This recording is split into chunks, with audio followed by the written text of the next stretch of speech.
আসসালামু আলাইকুম প্রিয় বন্ধুরা। আসলে দেখেন এই সূর্যটার দিকে আমি তাকিয়ে আসলে আ মানে আল্লাহ তাআলা পবিত্র কুরআনুল কারীমে বলেন, "হে দুনিয়ার মানুষ তোমরা যদি পৃথিবীর সমস্ত গাছপালা, হ্যাঁ, কেটে যদি তোমরা কলম বানাও আর সাগর, মহাসাগর, খাল, বিল, নদী, নালা, পুকুর পানি দিয়ে যদি তোমরা খালি বানাও আর আমার প্রশংসা করতে লিখো, তোমরা এই সূর্যের আমি যে সূর্যটা সৃষ্টি করছি, এই সূর্যের প্রশংসা করেও তোমরা শেষ করতে পারবে না।" সুবহানাল্লাহ।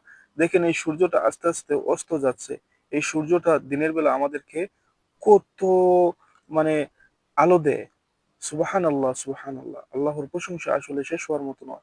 এই যে দেখেন আকাশটা কত সুন্দর, নিরিবিলি পরিবেশ। মনে হচ্ছে যে কোনো এক গণক এটাকে এমনভাবে সাজিয়েছে, আসলে সুবহানাল্লাহ, সুবহানাল্লাহ। যত দেখি ততই মুগ্ধ হই। আল্লাহর সৃষ্টির কোনো তুলনা হয় না। সুবহানাল্লাহ, সুবহানাল্লাহ। এরপরেও আমরা আল্লাহর প্রশংসা করি না। আল্লাহ তাআলা আমাদেরকে ক্ষমা করুক। কত সুন্দর সৃষ্টি, মনোমুগ্ধকর পরিবেশ। দেখেন আকাশটা কত সুন্দর। সুবহানাল্লাহ, সুবহানাল্লাহ ওয়া বিহামদিহি সুবহানাল্লাহি ওয়াল আযীম।